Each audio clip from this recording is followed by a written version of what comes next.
Hi, I'm Jer. Welcome to Kill-Divill, where we focus on rum and cocktails. Today we are going to make Brewstillery's version of the Jamaican Mule, which they call Dark and Stormier. And I call Dark and Stormier number 2.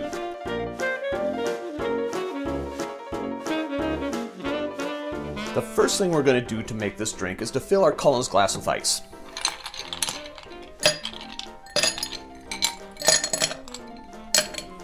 Then we're going to add 1/2 ounce of fresh squeezed lime juice. 1/2 ounce is 15 milliliters.